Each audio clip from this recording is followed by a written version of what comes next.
Algunos de los encuentros, hay un libro bastante interesante de Reinhold Messner, que se llama Yeti precisamente, y que él sostiene que él tuvo también un encuentro bastante fuerte con un supuesto Yeti, y él concluye al final que es un oso isabelino, un oso pardo, una subespecie que hay en toda la zona del Himalaya, que bueno, que yo creo que sí, que corresponde a la explicación de algunos de los yetis que hay, de algunos de los casos de yeti, pero no todos. O sea, nosotros hemos estado en algunos monasterios en el Tíbet, y allí los lamas te señalaban, te metían dentro del monasterio, enseñando, rodando, uno de mis socios estaba rodando un tema que no tenía nada que ver con el yeti, y dentro del monasterio le acercaron a un pasillo, tenía unos frescos pintados, y allí había representados distintos yetis, y ellos te hablan del yeti como un animal más de la fauna tibetana. ¿Y por qué se le conoce también como el abominable hombre de las nieves? Bueno, eso creo que viene de una mala traducción de un vocablo serpa, que es algo así como mete o parecido a yeti, pero que además significa algo similar a algo que no es un hombre. O sea, no hablan para nada del abominable en lengua local, del abominable hombre de las nieves. Lo que también es verdad que ya pasó en tiempos con el descubrimiento del gorila, es que cuando la prensa le dices que ese supuesto hombre de las nieves es terrible, es asesino, ataca a los hombres, venden mucho más que si dices que es un primate enorme, como es el caso de los gorilas, totalmente inofensivo, y que salvo que le ataques, pues él nunca te va a hacer ningún daño. Acuérdate los primeros testimonios del gorila, cuando se estaba descubriendo, vamos, te estoy hablando de finales de 1800, pues había unos testimonios que decía que raptaba a las mujeres, las violaba a todas, luego a los hombres los cogía, los subía a los altos de los árboles y les estrangulaba. Era un animal terrible, ¿no? Luego se descubrió en la realidad que vende menos, pero que no deja de ser fascinante, y que para nada es ni terrible. En el caso del abominable hombre de las nieves, yo creo más la teoría de César, cuando él describe su encuentro con el yeti. A mí me convenció mucho el que, en vez de contarte que era un ser terrible, que él salió corriendo, fue al revés. Él decía que estaba al atardecer en el bosque, y de repente tuvo el encuentro, que se cruzaron los dos, se encontraron de repente, y él lo que notó es que el yeti se asustaba y salía corriendo, que encaja más con la teoría que tenemos los que creemos que puede existir, que es un animal perseguido, que es un animal que se le ha matado durante mucho tiempo y que no tiene muchas ganas de encontrarse con el realmente abominable hombre que existe por allí, que no es el de las nieves, sino nosotros, que somos una especie bastante cazadora, ¿no? Don Fernando González Iglesias, ha puesto usted el dedo en la llaga, porque dicen que las descripciones del yeti hablan de un ser de unos 2 metros de altura, cubierto de pelo y muy parecido al mono. ¿Qué puede haber de cierto en todo esto? Pues puede ser, porque ¿por qué no? La altura no quiere decir el tamaño, no tiene que estar relacionado con la maldad, digamos, o con la agresividad de los animales. Los animales más grandes suelen ser los más pacíficos, curiosamente. El gorila es más pacífico que el chimpancé, el elefante es un animal prácticamente pacífico, salvo en determinados casos. Los realmente agresivos son los más pequeñitos, son más agresivos quizá porque tengan más motivos para defenderse. En el Himalaya, en lo alto de las cumbres, pues como pasa en todas las cumbres, los animales suelen ser de mayor tamaño. Una misma especie que vive en distintos ecosistemas, cuando vive en la zona de montaña, suele tener un tamaño mayor, tiene más pelo, tiene más volumen que uno que vive en cotas más bajas. Y el yeti, pues bueno, dentro de las teorías, que hay algunas que incluso que dicen que es un antepasado del hombre que se desgajó evolutivamente, o incluso neandertales que puedan vivir todavía aislados en algunos lugares remotos, pues bueno, ¿por qué no? Yo no descarto que pueda ser un animal gigantesco de 2 metros.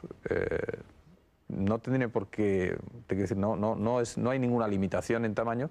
Las huellas hay que tomárselas con cuidado por todos estos problemas que tiene la nieve al derretirse, que digamos que agranda las huellas, ¿no? Claro. Exacto.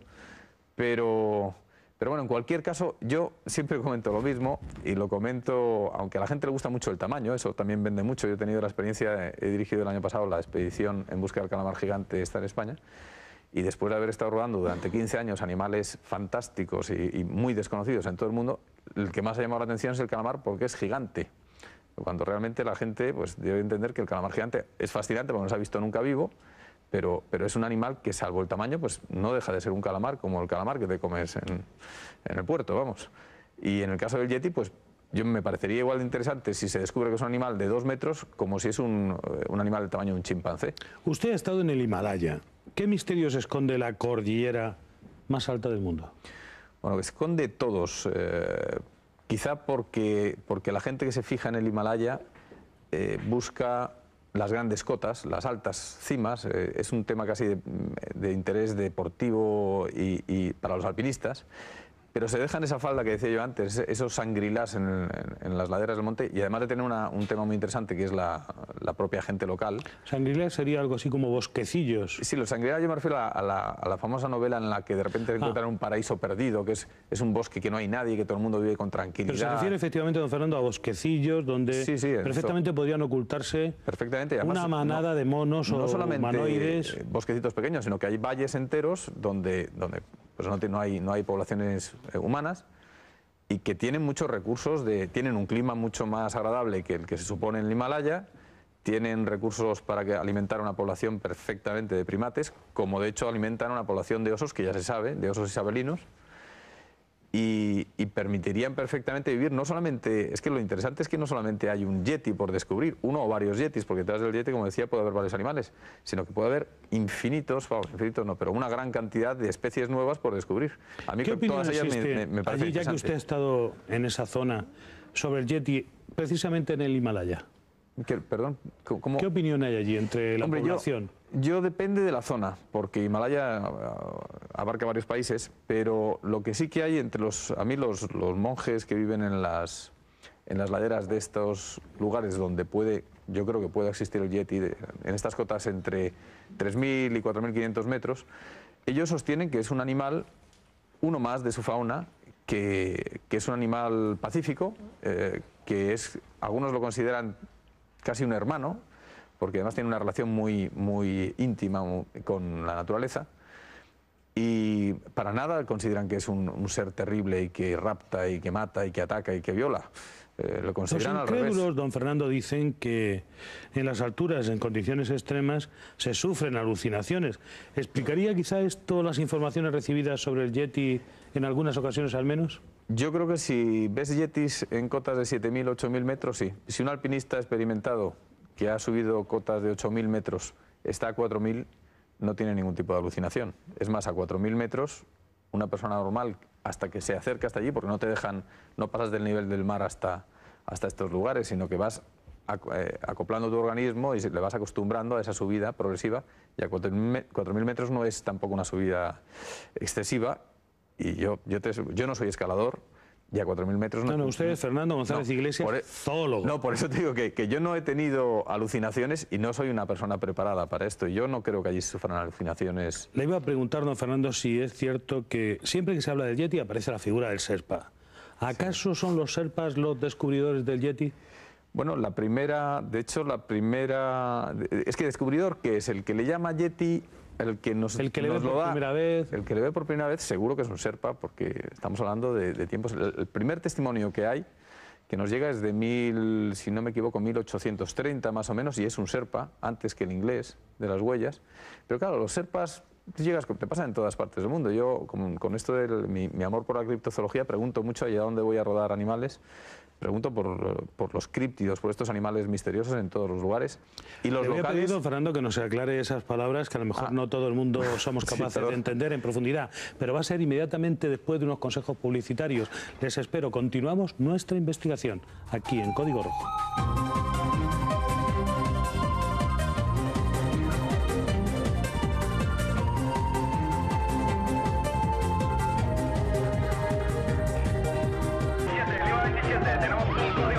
Tenemos un código rojo.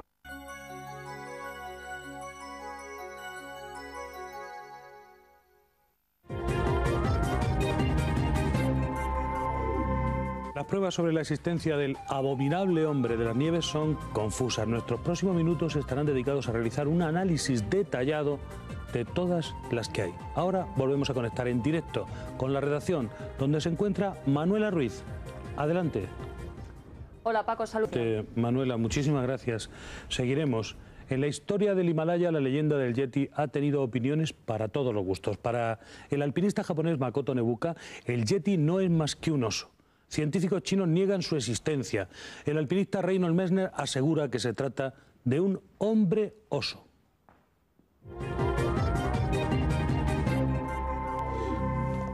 Don Fernando González Iglesias, zoólogo, está usted hablando de la criptozoología. ¿Qué es esto? ¿En qué consiste? Pues es el intentar resolver los animales que se supone que puedan existir, animales nuevos para la ciencia y que muchas veces, en muchos casos, están detrás de las leyendas locales. Pues la ciencia o la parte de la zoología que intenta encontrar las pruebas o incluso desmentir esa existencia, esa posible existencia de estos animales, que son precisamente los críptidos. Les llaman críptidos a todos estos. Estos son el yeti es un críptido, el lago Ness, el mencionado la palabra críptido. Exacto, que esos son los animales a los que están sujetos las investigaciones de criptozoología. Por ejemplo, efectivamente, el monstruo del lago Ness. El monstruo del lago Ness, hay el yeti. El Bigfoot, hay un... bueno, hay infinitos. Hay los un dinosaurio del Zaire. Por ejemplo, dicen que hay un dinosaurio en el Zaire. Muchos se han descubierto, luego pasan a ser simplemente animales catalogados por la ciencia, como es el caso de algunos tipos de gorilas, de un chimpancé nuevo. Le preguntaba, don Fernando, por estos saurios que se decía que estaban en el pantano cercano a Madrid. Estos no son críptidos. No, esto es una leyenda urbana. Sí, o es un caimán que habrá soltado a alguien de los que te venden en las pajarerías. No, pero no los han encontrado. Pero no los habrán encontrado porque se habrá muerto, lo habrán matado. Que aquí tampoco han encontrado, por ejemplo, deposiciones, que es lo típico. Claro, pero un caimán, digamos, cuando empieza a ser peligroso en tu casa, y es cuando lo sueltas, es un caimán que como mucho tiene 1 metro. Y en el pantano de Valmayor, una deposición de un caimán de 1 metro, vamos, ni Sherlock Holmes la puede encontrar, o sea, sería muy, muy raro. Yo creo que, ¿por qué no? Puede ser un... ¿No suelen hacer deposiciones en los alrededores, en las pequeñas playas? Las hacen en las playas o en el agua, pero para encontrarla de un caimán, que estás hablando de una cosita muy pequeña en toda la orilla... Volveremos sobre eso, porque es un misterio, el de Valmayor, verdaderamente entre la mentira y la ciencia. Como casi siempre pasa con las leyendas, nunca hay fotos ni pruebas concluyentes. Por eso son misterios, pedazos de este planeta que quedan sin investigar, enigmas sin resolver, que continúan vivos con el paso de los años. El mito del Yeti es solo un ejemplo. Nos acompaña Bruno Cardeñosa, periodista especializado en temas de misterio. Bienvenido, Bruno. Hola. ¿Cuál es su opinión sobre la existencia del Yeti?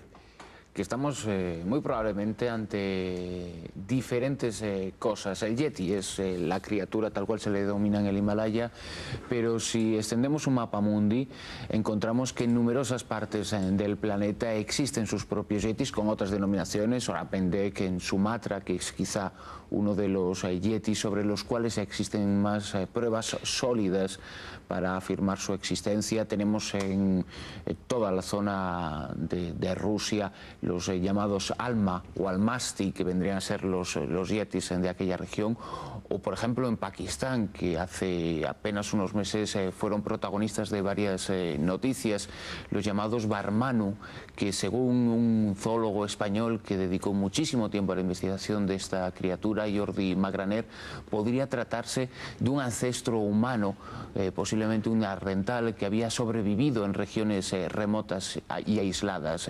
Jordi Magraner, uno de los grandes criptozoólogos españoles, falleció mientras investigaba el origen de esta criatura. Eso ha pasado casi desapercibido, don Bruno. Me alegro de que lo traiga a colación, porque es importante hacer honor a los grandes investigadores de los grandes misterios, especialmente cuando son españoles. Sí, porque además la figura de Jordi Magraner es extraordinariamente respetada a nivel internacional, y quizás su muerte pasó, su asesinato, porque no tenía que ver en principio con sus investigaciones, más bien con la inestabilidad de la región después del conflicto que se había vivido tras el ataque norteamericano en Afganistán. Jordi Magraner era un estudioso respetadísimo en el mundo entero, en los ámbitos criptozoológicos, y él durante larguísimas temporadas se dejaba caer por la región pakistaní de Chitral, en donde decenas de vecinos decían observar una criatura que a grandes rasgos se parecería a la del Yeti del Himalaya, pero con diferentes particularidades. Los testimonios hablaban de un ser de aproximadamente 1,70, 1,80 de altura, completamente cubierto de vello, muy asustadizo, que rehuía cualquier contacto con humanos, y que por su descripción física Macaraner acudía a cada uno de los testigos con un dibujo de diferentes tipos de animales que podrían ser el Barmanu. Acudía con imágenes de gorilas, de chimpancés, de homínidos, de Homo erectus, de Homo antecesores, de neandertales, y curiosamente a lo que más se parecía, lo que estaban describiendo los vecinos de aquella región, era precisamente a estos seres, a estos ancestros humanos, aunque existen muchas dudas al respecto sobre si son realmente ancestros nuestros, pero que se supone extinguidos hace aproximadamente 25 o 30.000 años, que es una de las hipótesis que respalda además la existencia de muchos de estos críptidos, que sean animales que creíamos extinguidos, pero que en diferentes regiones, por su aislamiento, por sus condiciones climatológicas y por su aislamiento del entorno humano, habrían logrado sobrevivir, y solo ahora, con la expansión del hombre y la llegada del hombre a muchos lugares, comienzan de nuevo a dejarse ver y descubrimos que quizá no se habían extinguido. No olviden el palabra criptozoología, críptido, el yeti, un posible críptido. En estos momentos tenemos comunicación telefónica con una de las personas que mejor conoce el Himalaya. Don César Pérez de Tudela, explorador, escalador y alpinista de los más reconocidos en todas partes, en todo el mundo y por supuesto en nuestro país. Don César, bienvenido. Muchas gracias, muy amable. ¿Cuántas veces ha estado usted en el Himalaya? Bueno, pues habré hecho alrededor de unas 15 expediciones de carácter diverso, por montañas, por desfiladeros, por recorridos. Me parece que estaba oyendo hablar, ¿era Fernando González? Sí. Que se expresaba con mucha claridad y con un tono muy universitario. Y sí, y me alegra escuchar solo un poco de su parlamento. Usted tiene el privilegio de haber visto al Yeti. ¿Cómo fue ese encuentro? Sí, bueno, es un tema que yo durante muchos años no lo hice público. Es decir, entonces yo era un personaje muy conocido en España y además escribía crónicas para el viejo diario Ya, que era un periódico de gran tirada, bueno, el de más tirada de España. Y recuerdo que se publicaron alrededor de un serial mío muy largo que se daba en contraportada de 15 o 18 capítulos. Y no me pareció prudente decirlo, porque además yo intentaba una montaña entonces muy famosa, vamos, y ahora igual, uno de los 8000, todavía no se había subido ninguno por españoles, ni en solitario por ningún escalador del mundo. Y yo intenté en solitario la Annapurna, y fue en el transcurso de esa expedición, al final de esa expedición, cuando ya estaba restablecido bueno, pues de estas, a veces de estas situaciones en las cuales uno en la altura no sabe si está despierto o está en el inconsciente, ¿no? Que a veces ocurre. Yo ya volvía, regresaba, estaba anclado un poco por las tormentas monzónicas. Los monzones ese año fueron muy violentos.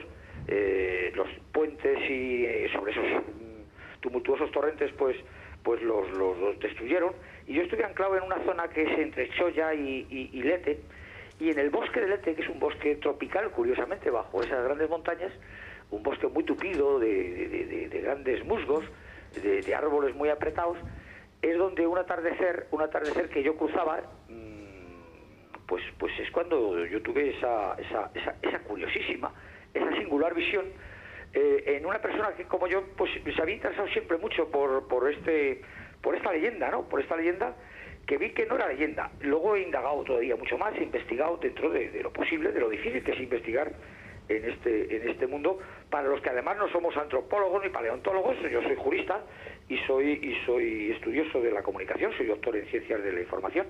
Es decir, que por lo tanto, al decir que soy doctor, no lo digo por tener un tono de presunción.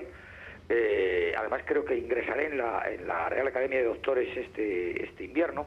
Es decir, no lo digo como tono de presunción, sino con el sentido que puede dar que un doctor es un investigador serio, es un investigador científico en el área que fuere. No tengo ningún interés, además, por tanto, de presumir que he visto lo que no he visto. Yo he visto tantos sucesos humanos de tanta trascendencia que para mí no tiene un particular significado. Decirlo. Don César. No me siento particularmente orgulloso, me siento orgulloso de haber sobrevivido en un... Merecidísimo doctor en ciencias de la comunicación. Díganos, ¿cómo nos describiría al Yeti? Bueno, hombre, es difícil una descripción cuando la visión es tan defectuosa, la visión es tan momentánea.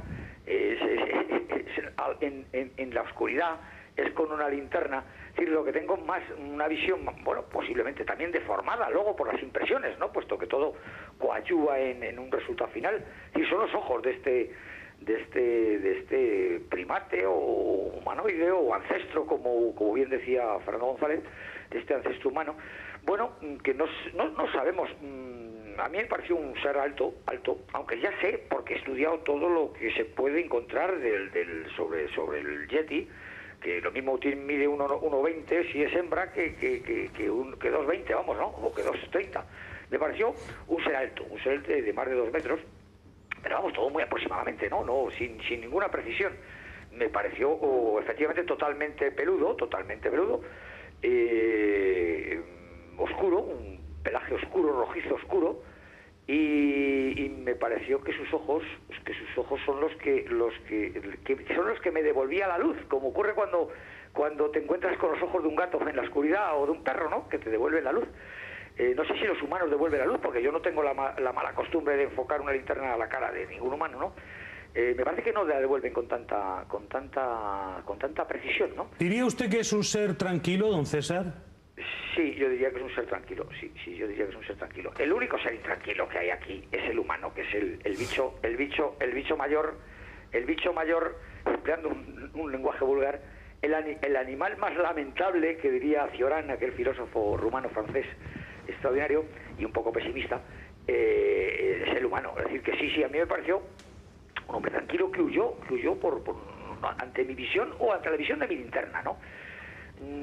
Bueno, yo no quiero ahora tener la influencia de otros que lo han visto, de otros occidentales que lo han visto, porque estamos hablando de personajes no ya de sherpas o de gente perdida por el Himalaya, que bueno, que tienen otra cultura distinta a la nuestra, ¿no? Y que por tanto pueden imaginarse lo que no ven, o pueden ver más de una forma más fantasiosa, sino de doctores. El doctor Vishdunan, un médico, vamos, he dicho doctor porque es un médico, bueno, pues parece ser que efectivamente en las expediciones al Himalaya era un médico suizo, y no hablemos del coronel Babel, ¿no? Que escribió unas preciosas Don César Pérez de Tuleda, piista, explorador, periodista, ha sido usted un auténtico caja de sorpresas que nos ha sorprendido. Gracias, un abrazo muy fuerte. Lo mismo digo. Inmediatamente después de los consejos publicitarios continuamos nuestra investigación.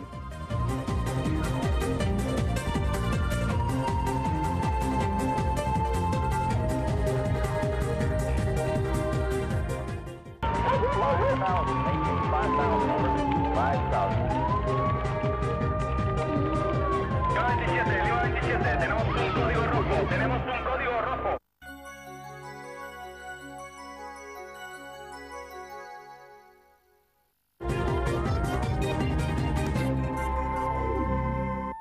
Vamos analizando las claves sobre la existencia del Yeti. Nuestros próximos minutos estarán dedicados a la última expedición que ha acudido en su búsqueda.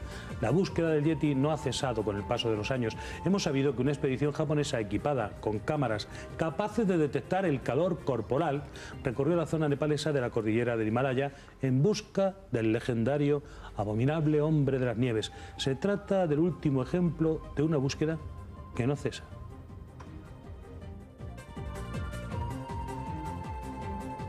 Don Fernando, ya que hemos escuchado con mucha atención a don César Pérez de Tudela, que nos ha contado un relato colorista y absolutamente dramático de su encuentro con el supuesto Yeti, ¿cómo es posible que a pesar de estos testimonios tan cercanos haya científicos de distintas partes del mundo que niegan la existencia del Yeti? ¿Por qué se produce? Bueno, yo creo que les pasa mucho, la ciencia es muy cobarde en cierto sentido, necesita pruebas tangibles. Y tangibles es realmente que le lleven a un Yeti muerto, incluso, o vivo, por supuesto, que ya no le vale ni siquiera las imágenes. Pasa también que, eso lo hablábamos mucho en la facultad nosotros, que hay científicos de bata y científicos de bota. O sea, hay algunos que hacen sus teorías en un laboratorio con un montón de libros y hay otros que patean el campo. Para mí, una de las grandes primatólogas del mundo, que es Jane Goodall, que la acaban de dar al Príncipe de Asturias, pues ella hace un año, 2 años, le preguntaron sobre si ella creía que existía el Yeti o tantos otros Yetis, como bien decías, como el Orang Pendeko, y decía que sí, que ella consideraba y creía que no podía afirmar que existiera el Yeti en concreto, pero que creía muy posible la existencia de nuevos primates, grandes homínidos, todavía en el mundo, por descubrir. Don Bruno Cardeñosa, periodista de Lo Extraordinario, usted ha ido quizá más lejos incluso que estas hipótesis. Según sus investigaciones, España tiene su propio Yeti. ¿Qué datos nos puede aportar sobre este Yeti español? Al menos tiene su propia tradición, similar a la del Yeti. En toda la zona pirenaica, en los años 60 y 70 aún se recogieron algunos testimonios de paisanos de todo aquel entorno que aseguraban haber visto una criatura muy similar a las que venimos describiendo durante todo el programa. En la zona pirenaica, ya desde tiempos remotos, especialmente en la parte más occidental del Pirineo, se le ha venido a llamar Baxajaun, que vendría a ser algo así pues, como hombre salvaje, y está asociado, como está asociado en otros lugares, a esos comportamientos violentos, a esos raptos de mujeres, a robo de ganado. Ciertamente estamos hablando de una tradición que se pierde en la noche de los tiempos. Hay muchísimos testimonios antiguos que no sabemos discernir hasta qué punto pueden llegar a ser mitificaciones de eventos normales o de verdaderos hombres salvajes que no tendrían ninguna asociación con cualquier otro críptido, pero lo cierto es que todavía existen algunos testimonios que dan que pensar, pero no se trata en todo caso de un Yeti sobre el que existan pruebas tan contundentes como el auténtico Yeti o como el Orang Pendek de Sumatra, que por cierto acaba de ser hecho público una serie de estudios, una serie de análisis del presunto ADN de esa criatura, que no parece corresponder a nada conocido y que indica a los expertos que están estudiando ese asunto que muy probablemente están en la senda de descubrir algo que hasta ahora era desconocido y que no se correspondería a un oso o a otra criatura ya catalogada. Para avanzar en nuestra investigación, vamos a conectar con nuestra delegación en Valencia. Ángel Morán es secretario y fundador de la Sociedad Española de Criptozoología, una sociedad que se encarga de divulgar el estudio de animales misteriosos y de una forma siempre veraz y amena. Don Ángel, bienvenido. Hola, ¿qué hay? ¿Qué opinión tienen desde la Sociedad Española de Criptozoología sobre la presencia del Yeti? Bueno, pues nosotros creemos que es un caso en el que realmente pues, existen posibilidades reales de que haya un animal desconocido detrás de todos estos testimonios, leyendas, mitología, etc. Concretamente, pues pensamos que las pruebas que se han obtenido hasta ahora, como por ejemplo, pues, por poner un ejemplo, sean las huellas que obtuvo el alpinista Shipton en 1951, pues son realmente interesantes y bueno, y aparte de eso, pues una serie de indicios y de evidencias que en nuestra opinión pues al menos justifican que se siga investigando el tema, aunque sí que es verdad que como decía Fernando, pues hasta que no se obtenga un cuerpo del animal o un individuo, pues evidentemente no podemos certificar con absoluta certeza que el Yeti existe. ¿Científicamente es posible la existencia de especies desconocidas? Sí, claro que es posible. De hecho, lo estamos viendo todos los años. Todos los años se descubren animales nuevos para la ciencia y tienes desde escarabajos hasta animales que pueden llegar a los 5 metros de longitud, como por ejemplo el tiburón boca grande, que se descubrió no hace demasiado tiempo. Y otro caso reciente y muy espectacular ha sido el Saola en Vietnam, que es un bóvido que llega a pesar 100 kilos de peso. Bueno, el caso es que lo estamos viendo todos los días y es un proceso que no ha dejado de funcionar en ese aspecto, ¿no? de que todos los años se descubren especies nuevas y por supuesto que puede haber animales desconocidos todavía que todavía no hemos llegado a conocer del todo, vamos. Según la televisión rusa, recientemente se ha encontrado la extremidad momificada de una criatura desconocida enterrada a 3.500 metros de altitud en las montañas de Altai, en Siberia. ¿Qué ha oído usted? ¿Qué hay de cierto en ello? Pues efectivamente esta noticia es cierta. Lo que pasa es que se ha sacado un poco de contexto. Esta pierna modificada se encontró efectivamente a 3.500 metros de altitud en la cordillera de los Montes Altai, por un grupo de alpinistas, en concreto el líder que se llama Semenov, y se le ha dado una publicidad pues realmente que quizá a lo mejor no merece, ¿no? En realidad se ha hablado o se ha especulado mucho sobre el tema. Estos restos fueron llevados a la Academia de Veterinaria y Agraria de la Universidad de Altai, donde se produjeron pues, se realizaron una serie de estudios, se les sometió a radiografías, etcétera, y se ha hablado que a lo mejor pues, la articulación de la rodilla, tal y como aparece en las radiografías, pues, que demuestra que este animal pues, andaba normalmente sobre dos patas. También se ha especulado con que, debido al parecido que muestra con un pie humano, pues podrían ser los primeros restos auténticos que se recuperan de un yeti. Esto es algo fuera de lugar, porque gracias o afortunadamente a Internet mucha gente ha tenido opción de ver fotografías de estos restos y muestran perfectamente y claramente que son restos de un oso. Don Ángel Morán, fundador de la Sociedad Española de Criptozoología, ¿cuáles podrían ser los 10 más importantes animales desconocidos según la Sociedad Española de Criptozoología? Bueno, la Sociedad Española de Criptozoología realmente no tiene una posición respecto a esta pregunta o a esta cuestión. Lo que sí puedo decirte yo es cuál es mi opinión personal de cuáles son algunos de los animales, digamos, que más posibilidades tienen de existir. Y que, adelante, don Ángel. Por favor. Pues, por ejemplo, tenemos el orán pendek, que me parece que ya ha sido mencionado por uno de los invitados, que es un hombre mono que supuestamente habita en Sumatra. Tenemos también el tilacino o lobo marsupial de Nueva Guinea, una mariposa en Madagascar que tiene una espiritrompa de más de 30 centímetros de longitud. También tenemos un animal bastante conocido, el gusano intestino de Mongolia, que podría ser un reptil fossorio. También pues, podríamos mencionar, por ejemplo, el mapinguari, que es un supuesto superviviente de los perezosos terrestres del Pleistoceno que habitaría en las selvas del Amazonas. Y bueno, te podría seguir mencionando, pero en concreto estos primeros casos que te he mencionado, pues para mí son los que más posibilidades tienes de concretarse su descubrimiento en un futuro cercano. Don Ángel Morán, secretario de la Sociedad Española de Criptozoología, gracias por habernos ilustrado con sus conocimientos. Muchas gracias. Gracias a ustedes. Don Fernando González Iglesias, ¿está usted de acuerdo con esa lista de animales criptozoológicos que ha mencionado don Ángel Morán?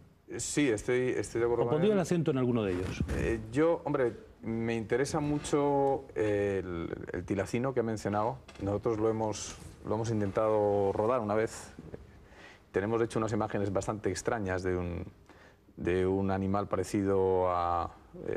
ellos, los australianos, nos han dicho, pues esto se rodó en Western Australia, estuvimos en Tasmania también intentándolo, y encontramos un animal muy enfermo, con sarna, comiendo un canguro. Le hicimos los planos mientras estuvo allí aguantando y no sabíamos bien qué era, no era un dingo, habíamos estado rodando dingos. La gente decía que se parecía a una hiena y obviamente... Dingos son los perros estos los perros asilvestrados, salvajes que hay en Australia. La primera descripción de los cámaras, que no son especialistas, nos decían que se parecía mucho a una hiena. Obviamente no hay hienas en Australia, y yo se lo mandé al presidente de la Sociedad Criptozoológica Internacional y también a Eric Giller, que es el máximo representante, el doctor más experto en tilacinos, en lobo marsupial de Australia. Y desde Australia se me contestaron, me dijeron que habían analizado las imágenes y que aquello, pues después de mucho cavilar, era un dingo en muy mal estado. Y sobre todo habían determinado esto por la posición de las caderas, que eran muy elevadas, que fue lo que nos sorprendió mucho, porque en las imágenes no se ven las caderas, son unos planos frontales metidos en hierba, se le ve el cuello y la cabeza, pero no se ven las caderas, ¿no? Entonces nos quedamos ahí con un poco de intriga, y desde Estados Unidos no me han contestado, y lo que sí que sé es, dando una conferencia el año pasado en el Museo de Ciencias Naturales, que tuve la suerte que viniera también Ángel Morán a asistir, pues hubo un inglés que estaba colaborando con el museo, un científico, un zoólogo, que vio las imágenes, le interesaron mucho y se llevó la cinta, y estoy esperando que me diga algo, pero en cualquier caso yo creo, es casi seguro, vamos, yo pondría la mano en el fuego de que sigue habiendo una población de tilacinos, que es un animal que ya se conocía, se extinguió, lo extinguió el hombre. ¿Cómo dice que se llaman? Tilacino, es el lobo marsupial. Sí, lobo marsupial. Marsupial, es un animal... Es decir, un lobo que tiene una bolsa donde... Exacto, el aspecto es como un perro con rayas en la espalda. Tenemos uno disecado maravillosamente en el Museo de Ciencias Naturales de Madrid. Pero que sus crías se meten en esa bolsa... Sí, es marsupial. O sea, ¿Cómo en el canguro? Como en el canguro. Algo Él acaba el desarrollo de las lobo. crías, desde luego, es que no es un lobo, se llama lobo por la similitud con el aspecto de un lobo. Un lobo es un cánido y es un animal placentario. Este es un animal que desarrolla, el final del desarrollo de sus crías se produce en la bolsa marsupial. Placentario que crece mediante placenta. Exacto, o sea, son animales, nosotros, todos los placentarios, somos más evolucionados porque nuestros hijos se desarrollan completamente en el interior de la madre y nacen ya desarrollados. Sin embargo, estos marsupiales, el final de su desarrollo, ellos se acoplan en unos pezones, los pezones que tienen dentro de la bolsa marsupial, y acaban su desarrollo dentro de ese marsupio. Don Bruno Cardeñosa, periodista de Lo Extraordinario, ¿por qué la leyenda del Yeti resiste al paso del tiempo? Supongo que es un encadenamiento de factores. El secreto muy probablemente lo tenga el Himalaya en sí, toda aquella región que tradicionalmente ha sido casi la más inaccesible para el ser humano, uno de los puntos a los cuales el común de los mortales no podemos acceder, y todo el entorno legendario, esotérico, místico que rodea el mundo de los Sherpas y el mundo de la religiosidad y espiritualidad de la zona ha podido ser una serie de factores que hayan podido condenar al Yeti al de la criatura criptozoológica por excelencia. Y no deja de ser curioso, porque a lo largo del programa hemos mencionado otras criaturas similares sobre las que incluso existen pruebas mucho más sólidas y sobre las que incluso se han elaborado hipótesis más atractivas de cara a la ciencia, de cara a una posible explicación. Para muchos estudiosos el Yeti podría ser una especie de antropoide, pero no exactamente ligado a la evolución humana. Sin embargo, otros de esos Yetis sí serían algo así como humanos como nosotros, pero tal cual éramos hace 30 o hace 100.000 o hace 1 millón de años, lo cual demuestra que de cara a la ciencia, de cara a su propio interés, nos podría decir algo muy importante sobre nosotros mismos. Vamos a seguir investigando. Inmediatamente después de una pausa dedicada a la publicidad, vamos a intentar conocer el significado del Yeti, Oriente y Occidente, en busca de una explicación.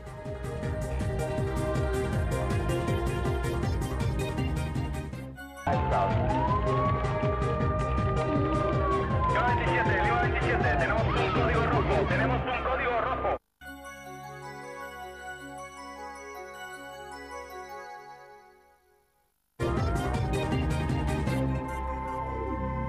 Conoceremos enseguida las opiniones de los expertos sobre las interpretaciones culturales del Yeti y los numerosos contactos visuales.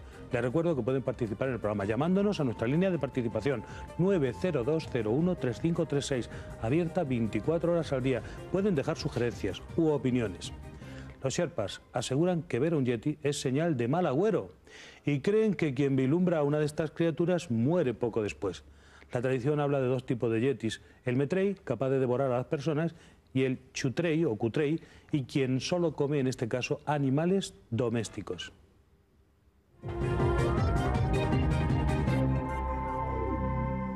El interés del Yeti no es un capricho de millonarios. Instituciones tan prestigiosas como Himalayan Scientific y la Academia Rusa de las Ciencias mantienen investigaciones para desvelar todas sus incógnitas. Nadie lo ha encontrado, aunque algunos dicen haberlo visto.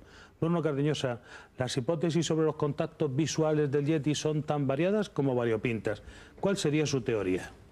Que probablemente no se trata de una sola especie animal, sino de diferentes especies animales, algunas más ligadas al ser humano o a sus ancestros, como podría ser el Yeti de Sumatra, y otros emparentados pero de forma lejana, como podría ser el Yeti de Estados Unidos, el Yeti de Norteamérica, también llamado Sasquatch en la zona canadiense, y sobre el cual existen determinadas pruebas muy interesantes.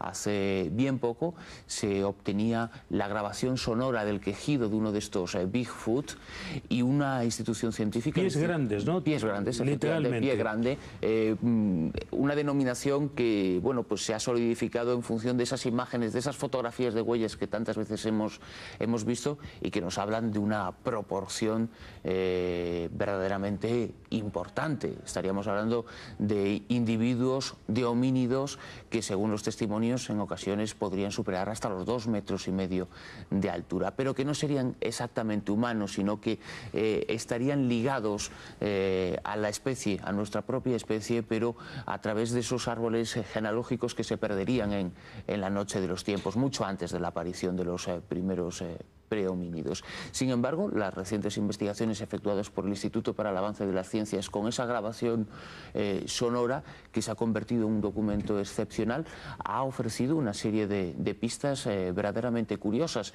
en el sentido de que no se ha podido identificar ese sonido con el de ninguna otra especie conocida, tampoco con los humanos, pero efectivamente ese registro sonoro que se ha podido captar de ese quejido, de ese lamento perfectamente audible en las noches del estado de Washington, parece indicar que se trata de algún tipo de especie que antes o después sí estuvo ligada a nuestros ancestros. Don Fernando González Iglesias, zoólogo, ¿puede decirse también criptozoólogo? También, aunque de momento no tiene... ¿Experto en el yeti y otros críptidos? Todo lo experto que se pueda llegar a ser con animales que todavía no se pueden medir ni... Don Fernando, ¿cuánto hay de leyenda y cuánto de realidad en la historia del yeti, en su opinión? De leyenda creo que hay toda y más, porque la gente echa toda la imaginación del mundo a todos los animales, no solamente a los críptidos, a los animales reales incluso. Yo no paro de oír cosas irreales sobre animales muy comunes para nosotros. Y yo creo que hay una realidad que son, como hemos dicho a lo largo del programa, distintos animales, pero una realidad tangible. Hay algo, no solamente en el Himalaya, en las rocosas, en Sumatra, en Vietnam. Yo sinceramente creo que sí que nos quedan primates por descubrir, grandes primates. Hace muy poco se ha descubierto, se ha probado la existencia de un gran primate, también supuesto críptido en la zona del Congo, del actual Congo, que es el que llaman mono de Bili, o de Bondo, que es una región que está al lado de Bili. Y es un chimpancé del tamaño de un gorila, probablemente una subespecie, está todavía en el análisis genético en vías de desarrollo, pero es un gran primate que, ya te digo, como el tamaño de un gorila, pero que actúa como chimpancé, hace los nidos en el suelo como los gorilas, pero sin embargo su ADN indica claramente que es un chimpancé. Bueno, ahí tenemos una prueba de que quedan grandes animales por descubrir y que, como bien decía... Don Fernando, ¿podría usted explicarnos en un segundo la diferencia entre gorila y chimpancé, ya que usted hace expreso concepto? Gorilas y chimpancés son dos especies completamente distintas, incluso dos géneros distintos. El chimpancé es el que todos conocemos, hay dos tipos, pero bueno, el que todos conocemos con la mona chita, digamos, es el que creemos que además es más inofensivo, más simpático, más juguetón, y el gorila es el gran primate que todos hemos visto en Gorilas en la niebla, un animal que también existe en dos subespecies, la de llanura y la de montaña, un animal que, por el contrario a lo que se pensaba, pues es un animal pacífico, vegetariano, que solamente ataca para defenderse, mientras que el chimpancé sí es un animal bastante más peligroso de lo que se piensa. Y de hecho en Gombe, cuando vas a Gombe, una de las cosas es el parque donde trabaja Jane Goodall, o ha trabajado durante toda su vida, el mejor parque de chimpancés que hay en Tanzania. El primer aviso que te encuentras que te sorprende es que están prohibido la entrada a niños menores de 4 años, porque ya se han dado casos de familias que llevaban a su hijo y que ven a la mona chita, le dejan a su pequeño para hacer la foto con la monachita, y esta monachita, o sea, el chimpancé coge al niño, que para él es una presa como tomar, se sube al árbol y se lo come delante de sus padres.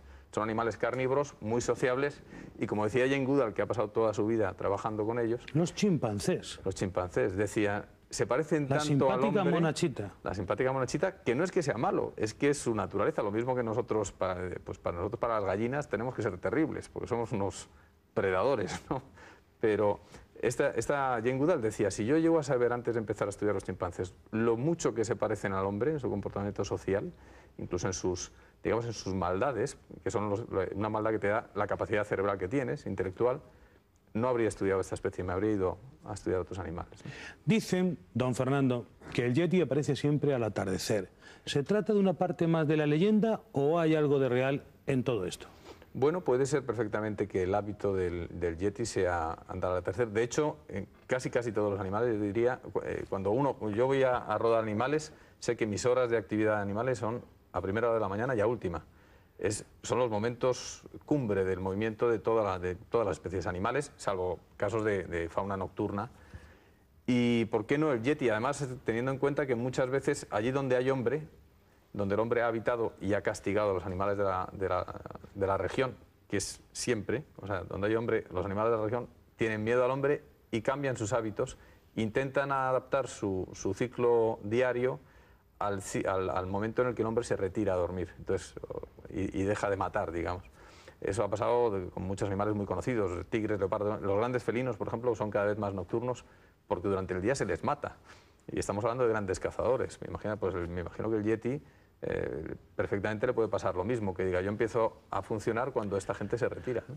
¿Cómo, don Fernando, amplía la imaginación esto de pensar en el yeti? Es una cosa milagrosa. ¿Cómo las personas podemos hacer un alarde absoluto de un mundo completamente nuevo, pensando en algo desconocido, pero que a la vez es un ser vivo y que se nos escapa, porque hasta ahora ha salido de todas las trampas? Eso es lo bueno, que el saber que en el mundo queda muchísimo por descubrir, que es que muchas veces nos miramos tanto del ombligo y nuestro pequeño núcleo urbano que pensamos que todo está ya acabado, civilizado, perfectamente conocido, medido, estructurado, y para nada. Y el Himalaya es un mundo gigantesco. El abismo marino, que es en el que últimamente hemos estado trabajando más, es infinitamente mayor. O sea, todo lo que nos queda por descubrir ahí abajo, y estamos hablando de... Qué interesante esa aventura en busca del calamar gigante. El calamar gigante, por ejemplo, es un animal que puede llegar a 20 metros, se sabe que existe, se tienen 20 cuerpos... metros. Hasta 20 metros. De longitud. De longitud. Se tienen estos animales ya perfectamente controlados. Estamos viendo un cuerpo, unos restos, ¿no? Exactamente, esto es de los lo que sería un calamar grande.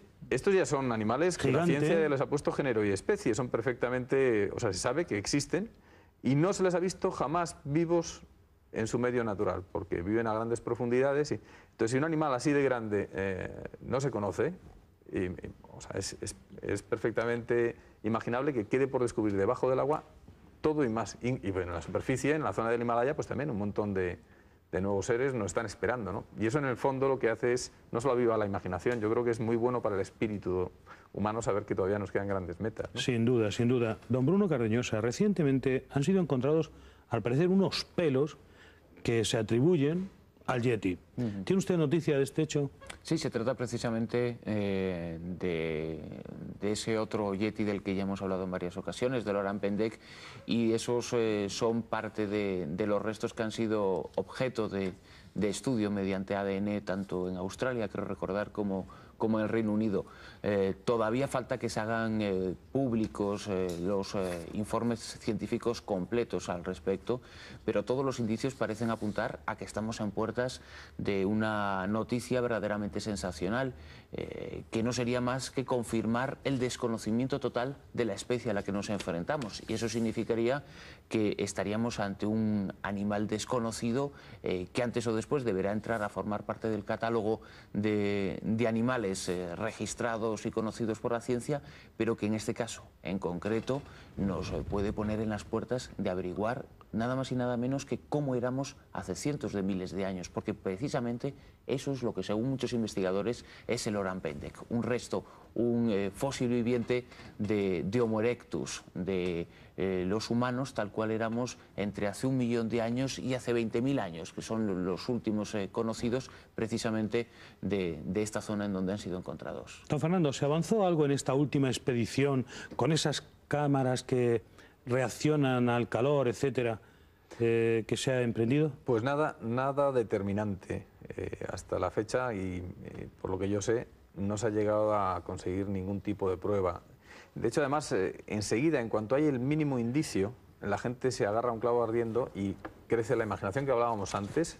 Inmediatamente empieza a dar informaciones que le hacen mucho daño a la zoología y a la criptozoología, porque lo que hacen es desvirtuar. Cuando esa pierna de oso que se descubre hace muy poco se empieza a vender como que se ha descubierto definitivamente un brazo de yeti, pues no hace otra cosa más que perjudicar a los que creemos que la criptozoología merece un espacio dentro de la ciencia, su sitio, y que es una ciencia muy seria, porque no se sostiene, como bien decíamos, es que en cuanto se ve la foto y se ven las garras, o sea, una cosa que sí que tenemos claro es que si se trata de un primate, tiene uñas planas, ¿no? Este tiene unas garras claramente de oso, es un oso y por tanto es plantígrado y por lo tanto deja unas huellas muy parecidas a las humanas, aunque deja marca de esas garras, ¿no? y tiene, pues sí, tiene la articulación de la rodilla, permite que se pueda poner a dos patas, lo hacen los osos. No es que anden de forma bípeda, pero se pueden mantener de pie durante una serie de pasos. Entonces, yo si no se ha dado a conocer grandes logros de esta expedición, cuando generalmente lo que se hace es exagerar, pues probablemente quiera decir una de dos, o que no se ha descubierto, que es lo más probable, nada nuevo, o que han descubierto algo y por una vez en la historia se está haciendo como se debe hacer, que es primero analizarlo científicamente de verdad y dar los resultados, sean o no espectaculares, pero desde la luz de la ciencia, ¿no? Amparados en el mundo científico. En esa línea, don Bruno Cardeñosa, los escépticos dicen que no hay misterio, que solo hay falta de información. Tampoco que existan los milagros, lo niegan. Dicen que solo hay hechos científicos. ¿Qué le parecen estas opiniones a usted, don Bruno? Bueno, yo como periodista he tenido que ver en muchas ocasiones el enfrentamiento entre los verdaderos criptozoólogos, entre los hombres que, como decíais, están investigando con la bota puesta, y luego lo que los escépticos, que en la mayor parte de las ocasiones quienes se autodenominan como tal, la ciencia es escéptica por naturaleza, y el criptozoólogo que va a investigar el Yeti al Himalaya o a Pakistán también es escéptico por naturaleza, pero busca pistas, encuesta a la población local en busca de testimonios, trata de encontrar las evidencias gráficas, testimoniales o físicas de la existencia de esa criatura. Sin embargo, los movimientos escépticos internacionales no están respaldados en muchas ocasiones por una serie de estudios científicos, pero bueno, cumplen la función del negativismo por sistema ante cualquier cosa que parezca desconocida. Quizás representan esa parte más timorata de la ciencia, aceptar nuevas realidades, pero esos mismos supuestos expertos que niegan la existencia del Yeti hace 20 o 30 años dudaban hasta de la existencia del calamar gigante, sobre el que hoy hay pruebas más que evidentes, nadie se le ocurre negarlo, ¿no? Importante lo que nos dice don Bruno Cardeñosa. Fernando González Iglesias, zoólogo y miembro, socio de la productora Tanclub. Bueno, y Bruno Cardeñosa, periodista, investigador del oculto. Gracias por sus conocimientos y por las opiniones de los dos. Muchas gracias. Gracias a vosotros. En nuestro punto final debemos concluir que la búsqueda del Yeti es una vieja aspiración, como un sueño que nos vuelve utópicos e ilusionados, como una vieja vivencia de la juventud que nos empuja hacia lo desconocido. No se crean todo lo que les cuentan. Cada día les espero en Código Rojo. Don Fernando, ha sido un placer y un privilegio tenerlo aquí. Muchas gracias.